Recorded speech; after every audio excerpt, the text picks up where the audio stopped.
کبھی سوچا ہے کہ صرف قسمت یعنی پیور لک کسی کی زندگی کو کیسے آسمان پر پہنچا سکتی ہے یا زمین پر گرا سکتی ہے؟ آج ہم ایک ایسی ہی دلچسپ لوک کہانی کی بات کریں گے، ایک غریب پھیری والے کی جو اتفاق سے یا یوں کہیں کہ غلط فہمیوں کے ایک سلسلے سے سیدھا شاہی نجومی بن جاتا ہے۔ یہ قسمت، غرور اور زبردست کامیڈی کی داستان ہے۔ اور اس پوری کہانی کا جو مرکزی خیال ہے نا، وہ اس ایک کہاوت میں چھپا ہے: غرور کا سر ہمیشہ نیچا ہوتا ہے۔ جیسے جیسے یہ قصہ آگے بڑھے گا، ہم دیکھیں گے کہ وقت کا پہیہ کیسے گھومتا ہے اور بڑے بڑوں کو ان کی اوقات یاد دلا دیتا ہے۔ تو کہانی شروع ہوتی ہے ایک بہت ہی غریب پھیری والے سے۔ اس کی زندگی بس جیسے تیسے گزر رہی تھی، لیکن پھر ایک دن ایک عوامی حمام میں اس کی بیوی کے ساتھ کچھ ایسا ہوا جس نے سب کچھ بدل کر رکھ دیا۔ یہیں سے، اسی ایک واقعے سے سارا کھیل شروع ہوتا ہے۔ یہاں امیر اور غریب کا فرق صاف نظر آتا ہے۔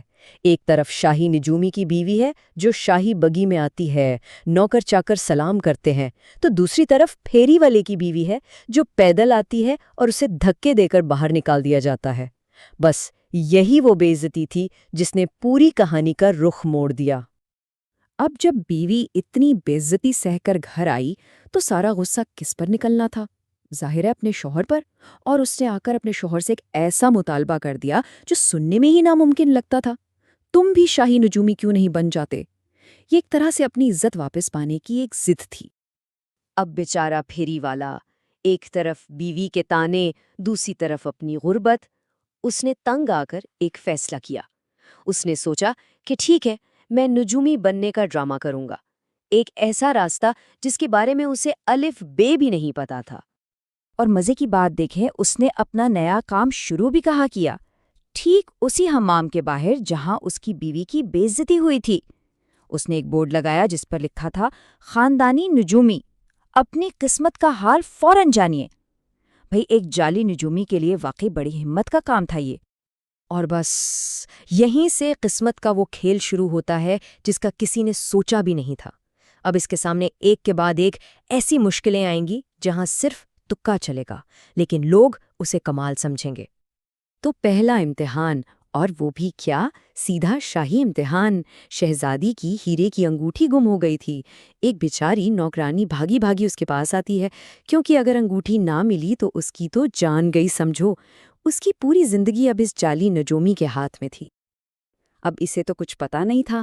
بالکل لاچار ہو کر وہ آسمان کی طرف دیکھتا ہے اور مایوسی میں بڑبڑاتا ہے: اگر آسمان میں کوئی سراغ نہ ہوتا تو میرے بال بچے بھوکے مر جاتے۔ اسے کیا معلوم تھا کہ اس کے منہ سے نکلے یہ دو لفظ، سراغ اور بال، اس کی پوری دنیا بدل دیں گے۔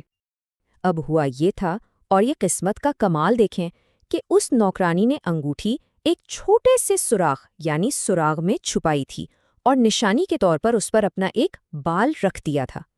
تو جیسے ہی اس نے یہ دو لفظ سنے، اس کے تو ہوش اڑ گئے۔ اس سے لگا کہ یہ تو کوئی پہنچا ہوا بزرگ ہے جسے سب کچھ معلوم ہے۔ اور بس ایک ہی لمحے میں کہاں وہ غریب پھیری والا اور کہاں سیدھا شاہی نجومی۔ بادشاہ اس کی اس قابلیت سے اتنا خوش ہوا کہ فوراً اسے شاہی دربار میں ایک بڑا عہدہ دے دیا۔ غربت سے نکل کر وہ سیدھا طاقت کے ایوانوں میں پہنچ گیا۔ لیکن یہ نئی نوکری، یہ عزت اپنے ساتھ ایک بہت بڑا خطرہ بھی لائی۔ شاہی خزانے میں ڈاکہ پڑ گیا، اور بادشاہ کا حکم ہے: چوروں کو پکڑو ورنہ اپنی گردن کٹوانے کے لیے تیار ہو جاؤ۔ اب وہ بیچارہ کیا کرتا؟ اس نے سوچ بچار کے لیے 40 دن کا وقت مانگ لیا۔ اور قسمت کا ایک اور کمال دیکھیں، اسے کیا پتا تھا کہ چور بھی پورے 40 ہی تھے۔ یہ ایک اور اتفاق تھا جو اس کے حق میں جانے والا تھا۔ اب آگے جو ہوا وہ تو ایک مزیدار غلط فہمی کی داستان ہے۔ ہر رات وہ اپنی زندگی کے بچے ہوئے 40 دنوں میں سے ایک دن کم کرنے کے لیے ایک کھجور کی گٹلی ایک طرف رکھتا، اور اس کی بیوی کہتی: یہ گئے 40 میں سے ایک۔ اوپر چھت پر چھپا ہوا ایک چور یہ سنتا تو اس کے تو ہاتھ پاؤں پھول جاتے۔ وہ سمجھتا کہ نجومی نے ہم 40 میں سے ایک کو پہچان لیا ہے، اور یہ سلسلہ پورے 39 دن تک چلتا رہا، اور چوروں کی حالت خراب ہوتی گئی۔ اور پھر آئی 40ویں رات۔ اس بار چوروں کا سردار خود چھپ کر دیکھنے آیا۔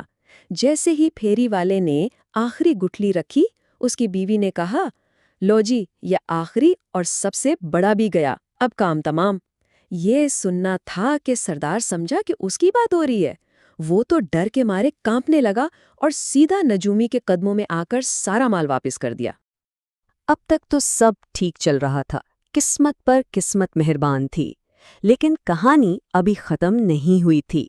اب کہانی کا آخری حصہ شروع ہوتا ہے، جہاں بادشاہ ایک اور شاید سب سے مشکل امتحان لیتا ہے۔ بادشاہ کو ابھی بھی اس کی قابلیت پر تھوڑا شک تھا، تو اس کی شہرت کو پرکھنے کے لیے اس نے ایک آخری جان لیوا شرط رکھی۔ اس نے اپنی مٹھی بند کی اور پوچھا، بتاؤ میری مٹھی میں کیا ہے؟ اور مزے کی بات یہ کہ بادشاہ نے مذاق میں خود ہی اس نجومی کا نام ٹڈے میاں رکھا ہوا تھا۔ اب تو پھیری والے کو اپنا آخری وقت نظر آ گیا۔ اس نے مایوس ہو کر خود سے کہا، ٹڈے میاں، آج تو تیری جان بادشاہ کی مٹھی میں ہے۔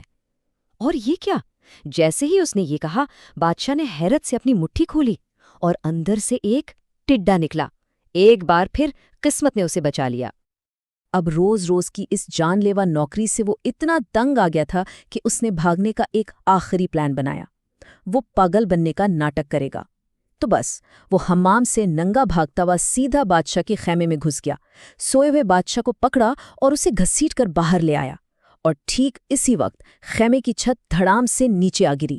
اس کے پاگل پن کو سب نے ایک معجزہ سمجھا جس نے بادشاہ کی جان بچائی۔ اور بس اسی واقعے کے ساتھ قسمت کا پہیہ پورا گھوم جاتا ہے۔ کہانی کے شروع میں جو جیسا تھا، آخر میں اس کی زندگی بالکل الٹ ہو جاتی ہے۔